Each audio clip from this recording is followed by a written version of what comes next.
Hello, Internet. I'm Scott. And I'm Danielle. And we are here with CES 2020 pre-show. 20. Oh, it's my a new goodness. decade. I cannot believe it. What the heck? And if you've watched our pre-shows before, you'll notice something different. Our backdrop. It's been a very long time since we've been on the show floor for our pre-show. In fact, it's been 6 years since this has been the setup, and that is because the Tech Podcasts Network big show is back. We are on the show floor this year, not in the little closet that we made fun of the last couple of years. That's below us. Upgrade. And we do still have access to that too. Yes. But we are on a tower overlooking the show floor. And as you can see behind us, there's a lot going on because they're still building booths behind us. Yeah. Because it's Sunday night and the show floor doesn't open till Tuesday. Yep. So they've got some time, and it is definitely chaos behind us, and it's supposed to be, and it's my favorite part. I miss doing the show from the floor. Yeah, and I feel like this is one of our best views yet. Yeah. Because I know in the past, at least my past, I haven't been here for as long as everyone else, but I know that in the past, we weren't necessarily on the floor.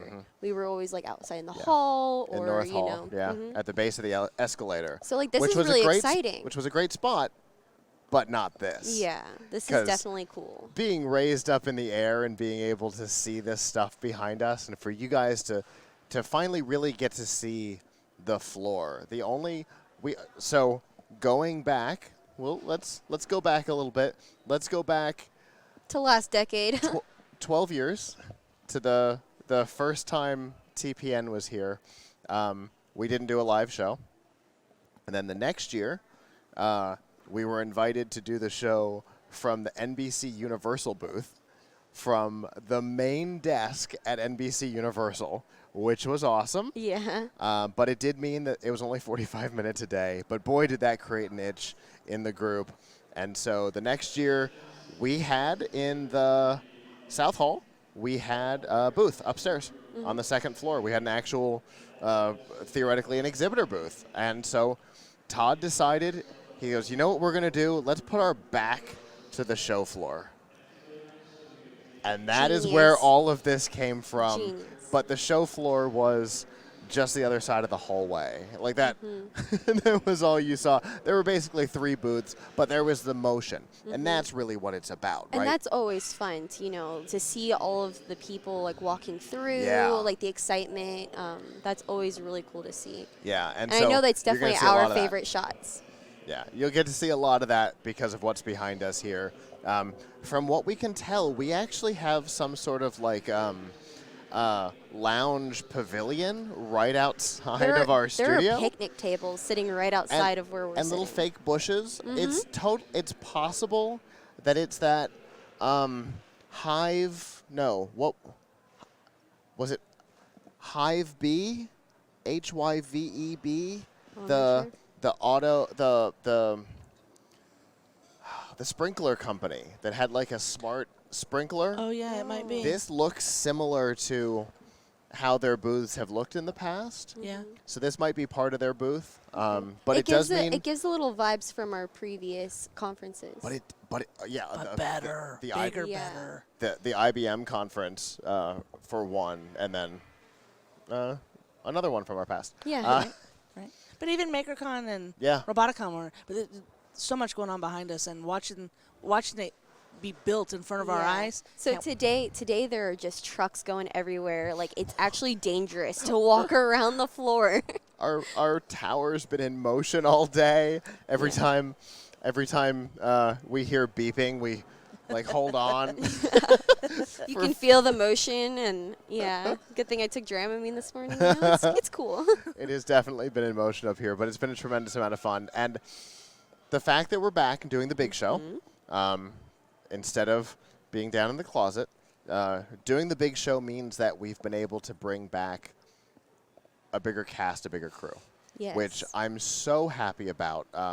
For those who remember the North Hall shows, it was, well, I guess it's a good thing we've got our own lights because it just got dark in here. it must have been 7. This is your 6th? This is my 6th. I started in 2015. So it must have been 7 CESs ago. We had a team of 25, representing, I think, 9 different brands. It was a huge team. And it's the thing that we've wanted to get back to ever since then. It was definitely the height of our team size and the amount of fun that we had. And this year we've been able, we're not at 25, but we do have a big team representing. And everyone is so dedicated. Yes. Like, it's awesome to have such a great dedicated team. Yeah. It's what really makes all of this happen. So. And we have 7 brands represented from TPN this year. It's PLUGHITZ Live. We have the largest contingency at 6. Right. We have Geek News Central, which is Todd. We have GNC Weekly, which is Kirk. We have the Gadget Professor, which is Don Bain. He will have 2 other people with him. We have the Tech Ranch, which is Marlo Anderson. I don't remember if Alice is joining, but I do know he has at least one other person coming with him. We have... I feel like I'm missing one more. I'm not missing one more. No, those are the ones you said. Yep, because there is one more. I'm trying to count trophies in my head. Right. The one more is our guest here. You. Hi. We're hoping to make you a full member of TPN. That's where we are right now. As long as the hazing isn't hard. Oh, it's really hard. You'll find out by the end of this week. Yeah. Because this is the hazing. Absolutely. Is this your first CES? Yeah. It is my first CES to be. I'm typically here in building because, like I was telling Scott earlier, I'm normally on the show that abuts up against CES here on property.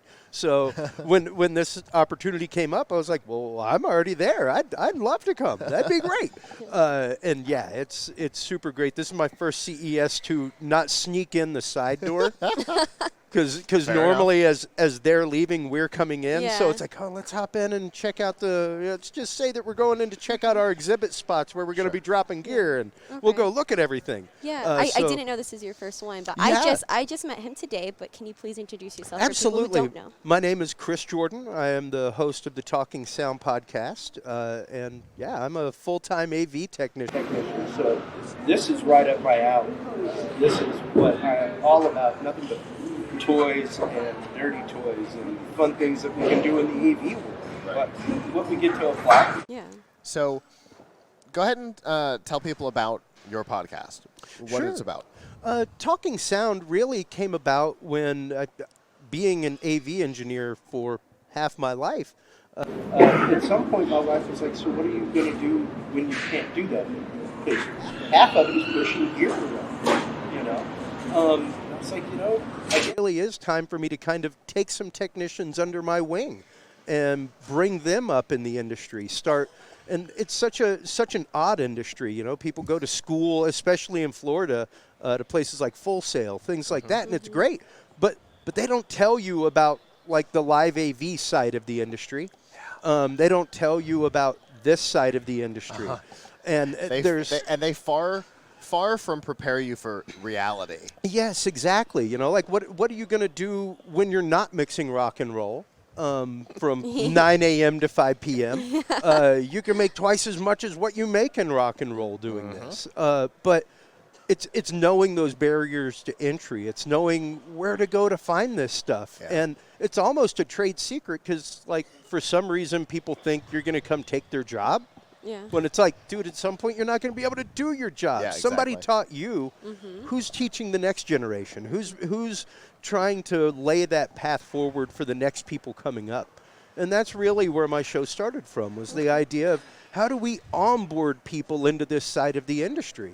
You know, like how with people like I interviewed Dave Hillis about 2-3 months ago, and he's the guy that engineered Pearl Jam's 10. Like how do you even get into that position? how did you even end up in that studio rolling cables? Okay. Right. You know? Right. So you come from a learning perspective Yeah. where you're trying to teach Yeah, people trying how to- that happened. How they got to the point that they're at, how engineers got there, how hosts got there, how actors got there, directors, even special effects artists, stuff like that. Because that's what really started my bug was drama and live theater and things like that.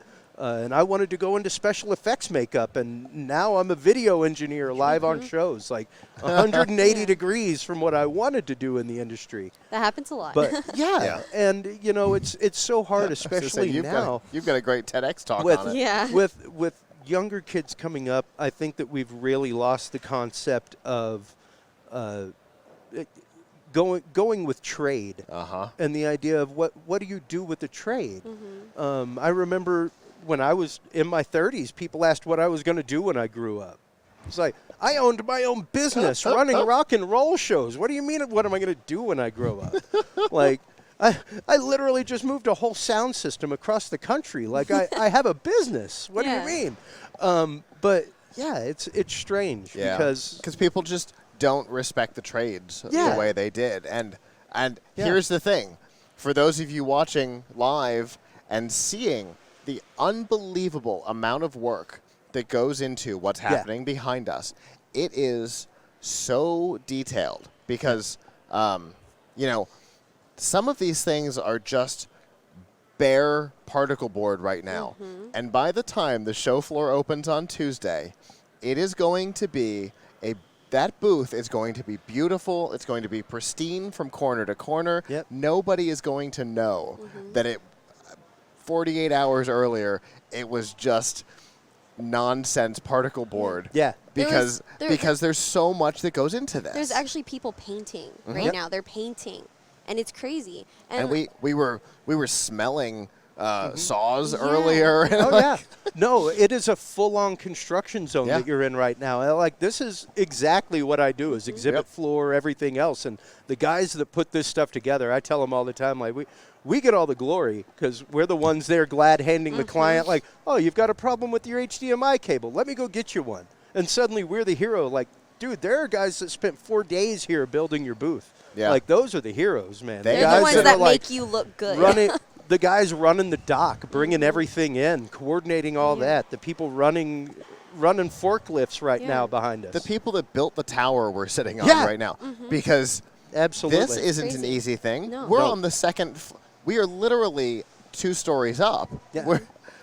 And this is something that's just here for a couple of days. Normal. And we are 100% confident in its construction because we're confident in the tradesmen that put all this stuff together. So we talk a lot because, you know, we work with First Robotics and stuff like that. We talk a lot about, you know, if you don't think the college experience is the place for you, if you think a trade school is the place for you, do not let somebody bully you into going the wrong way for you. Each person's different. Absolutely.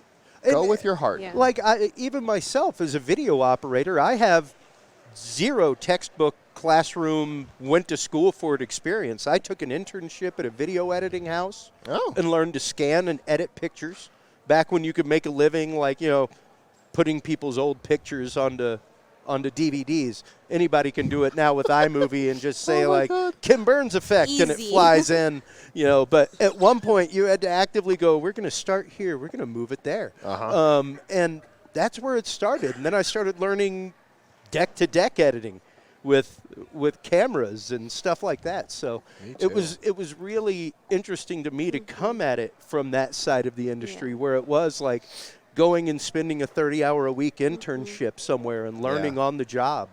And I'm happy to have had that experience, mainly because it gave me a lot more of the plug it in, unplug it, set it, reset it experience than being in the studio. I had the opportunity in high school. Our school produced what was at the time the first and only totally student-produced broadcast TV show. Nice. We were on our local Fox affiliate. Well, the local CBS affiliate when I got there, but we told them to pound sand my freshman year. So for the whole time I was there, we were on the local Fox affiliate, and you know, we did a 30-minute show every week. We had a host from our school, and then we brought in a host from another school in the broadcast area, and we taught them how our studio worked, and we Absolutely. and yes, the Poynter Institute for Media Studies was a partner of ours, and they came in and gave us some help, and of course the local Fox affiliate came in and taught us some stuff, but all of my knowledge comes from there. Like, that's where I got started, was literally being in an active television studio where we were producing a show that was going on broadcast. There was no way you could get it wrong. You had to get it right because it was going on air and people were going to see it outside of your school. And so, and that's what's so fascinating about your podcast is that, like, you're showing, like, young people that, like, your path can come from anywhere. Like, this is my path. It may not be your path. You don't have to go to school. You don't have to do any of, like, this stuff. But look where I came from, and this is what I'm doing. Yeah, absolutely. I mean, I went to college for an education degree. Like, I was an assistant youth minister for years as a job. I'm, like, this is what I did for fun in my home studio and stuff like that. And somebody literally heard what I was making and went, wow, this is what you need to be doing. And I don't think it was until 10 years after that, actually, that I was working actively. I had a full-time job during the day, and I was mixing 5 nights a week at a venue. And I was just having a beer in between bands, and someone was like, oh, what do you do? Like, they didn't see me behind the soundboard or up on stage all night, obviously. And I was like, well, I work at IDEX Labs during the day, but I'm a sound guy by trade. And I was like, whoa. I don't define myself by my day job. Right. Like, this is obviously what I define myself as. This is, as it would be called, my vocation. Yeah. That's why it's called vocational school, because you're supposed to find out what you want to do for the rest of your life. Sure. Not what you want to go do for other people. Yeah. And that's so inspirational. For the cubicle, like, there are a lot of people that are called to the cubicle life. Go for it. More power to you. And there are some people who are in it who want out. I suffered in it. I was not somebody who excelled in that world. I did not enjoy it. Yeah. I would prefer to hustle day in, day out and wonder where my next meal is coming from. Oh, yeah. And it is that way frequently. It's feast or famine. Yes, it in is. this industry, because, hey, come Christmas time, all these people that are doing these shows, they don't want to be on the road. They want to be home with their families. So there's like a month and a half of dead time in most people's schedule in this industry. Yeah. Although, in fairness, they've been setting this up since Christmas. I think the 19th of December. Yeah. Wow. From what I understand. I actively know technicians here in town, and yes, they have been working on CES since at least that point. Yeah. I believe the CTA has the lease on the building on both facilities for 3 weeks. Wow. For a 4-day show. Yeah.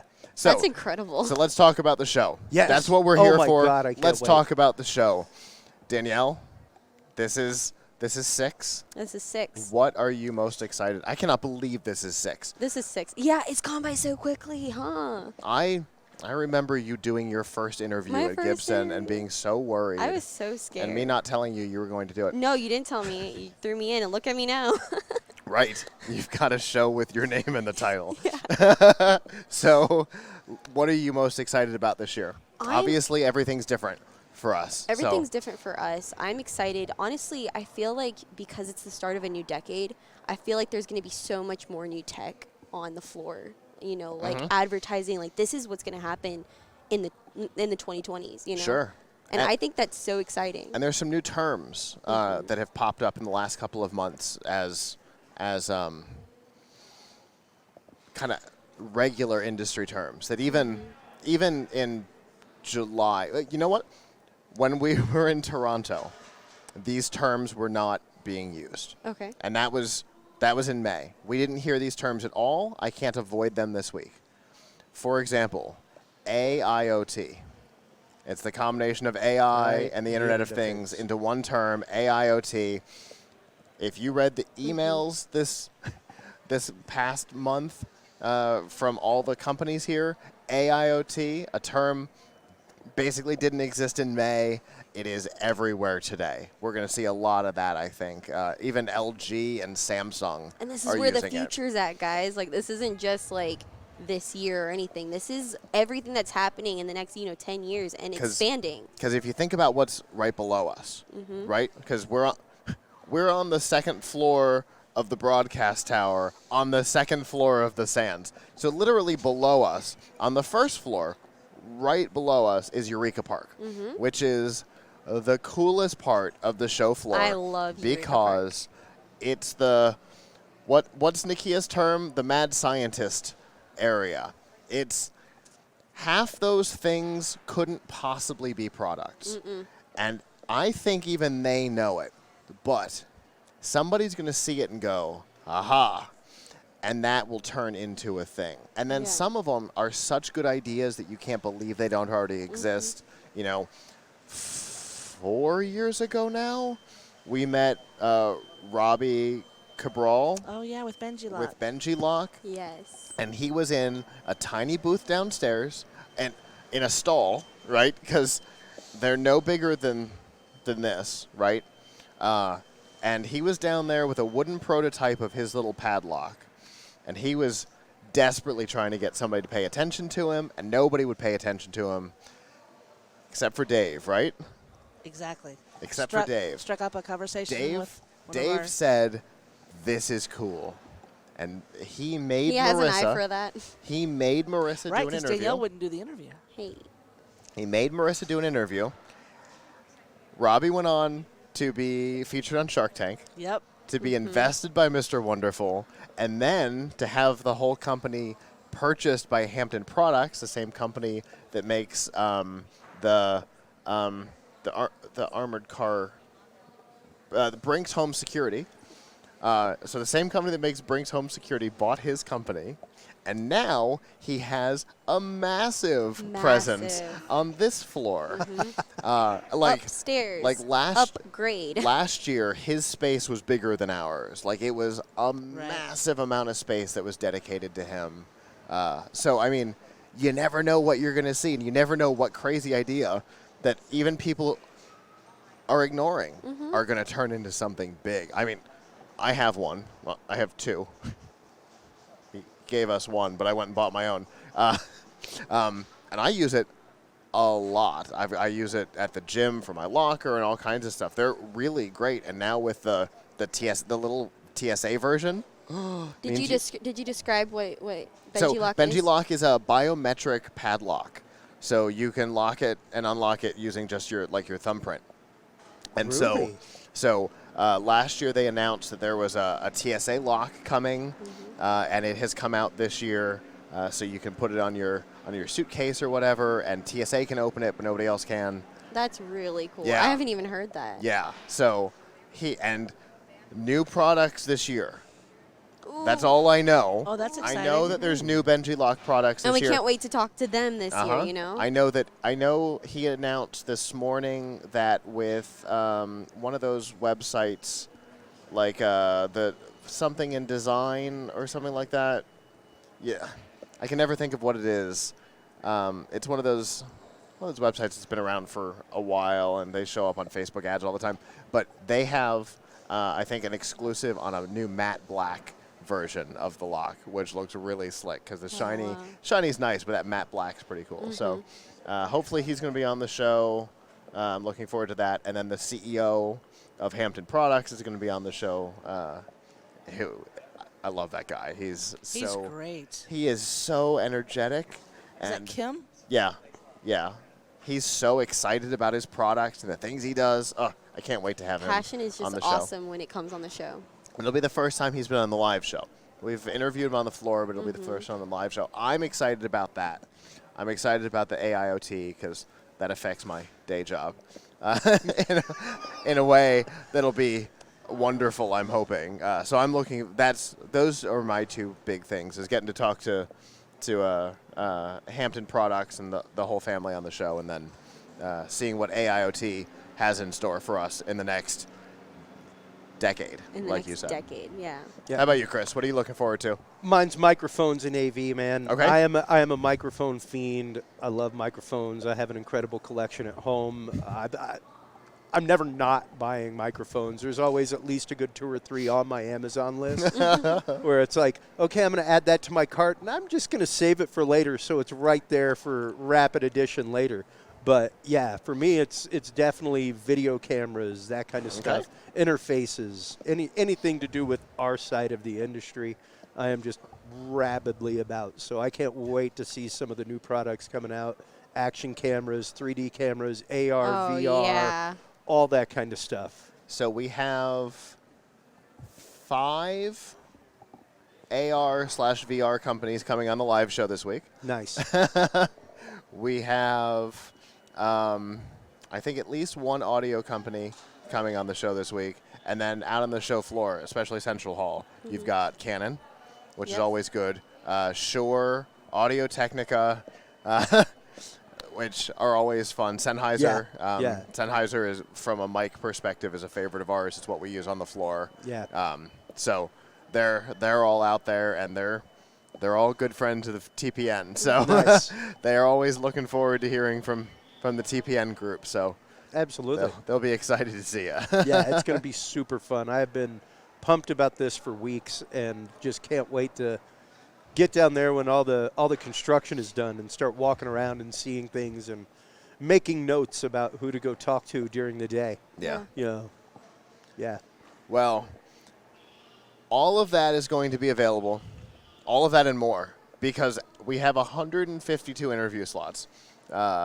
Just on the live show. Just for the live Yeah. show, plus all the work people are going to be doing on the floor. We expect 200-plus interviews probably Oh, yeah. from CES 2020 That's so exciting. from across the TPN family. And Just we're a all wince of very content. And so, here's how you get it. You can go to techpodcasts.com. That's plural, techpodcasts.com. If you can't remember that, that's okay. TPN.tv will still take you to the website, and it's the new website. TPN has been completely redone. It is so much better. I loved the old TPN, but in comparison, I hate the old TPN. The new one is so fantastic. So on the homepage right now of techpodcasts.com, you could be watching us. This stream right now is available there. You can be watching us on PLUGHITZlive.com. You can watch us on GeekNewsCentral.com, GNCWeekly.com, TheGadgetProfessor.com, TheTechRanch.com, I think.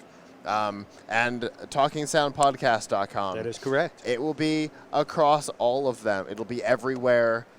We have an opening that we will be premiering on Tuesday that includes all of the I think 3 people have seen this opening so far that includes everybody. It's a really cool opening. I spent way too much time on it. I'm excited to see it myself. So it'll have all the brands in the opening. And then, so starting Tuesday, our time, which is Pacific time, at 10 a.m., we will be going live. And starting at 10:10, we will have an interview every 10 minutes all day long. And then again on Wednesday, starting at 9 a.m. until 6 p.m., every 10 minutes. And then Thursday. And then Friday, we have a condensed day. And here's why. The show floor opens, just like on Tuesday, the show floor opens later, I think. Maybe not. It might open at the same time. But the show floor closes early.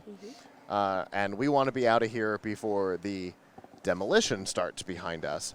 So we will be off the air early. But we are bringing back something that TPN has not done in a very long time. We're going to do the Best of CES awards for TPN. I'm very excited about it. The trophies are back at our condo. I'm so excited They about it. are amazing. They are so pretty, and we can't wait to showcase them and tell you guys what our favorites are. So we will premiere the trophies on the Tuesday show, in the first 10 minutes, and then we'll take them off the table, and we'll show them at the beginning of every day. But then on Friday, the end of our broadcast, I believe, is it starting at 1? I think is what we blocked off, starting so. at 1. Yeah. We will do the live presentation of the awards. Each of the 5 primary brands, which is why we were having trouble with the 6 earlier. Each of the 5 primary brands will have one, and then representatives from all 5 brands will get together and discuss what we believe is the best of the best, which we will, as a group, give to what we consider to be our best of the best. And this starts on Friday. Yes, Friday. I believe it's at 1 Pacific time, so 4 East Coast time. So, and then as soon as that's done, we're done. We got to break this down and get out of here. Because once these things get going again, I don't want to be in here anymore. No, it's you even don't. louder It's when it's scary. coming down Yeah. than going up. Yeah, it's We want to be out of here before all the big trucks get in here. So, for now, we have another event to go to. So And that one will not be live, but No. they will all be posted on the websites. that will go into that count of that 50 plus. But we might do additional. some Facebook Live or Sure. some Yeah. Periscope. We might do something while we're there just to give you a sneak peek. Sure. So find us on Facebook, PLUGHITZ Live Radio, or find us on Periscope at PLUGHITZ Live. That's where we'll be As well if as we do any Snapchat live and stuff. Instagram. Yes, for sure. It's PLUGHITZ Live across the board. If you want to find all of those things, PLUGHITZLive.com/subscribe. We'll have all of our shows and all the different ways you can connect with us per show. Because we have got social media for different shows, so you can actually connect with us per show. And we there. love to show the behind the scenes. So if you're interested in that kind of stuff, we love to show everything you. that's going on behind the And scenes. please comment. Let us know what you like, what you don't like, what you want to see more of. Thank you for Yeah. mentioning behind the scenes, because we haven't made as big of a deal about this as we should have, and I apologize. That's me screwing up. We are back doing a live blog this year. Yes. So when you go to PLUGHITZLive.com, what you will see is the live blog.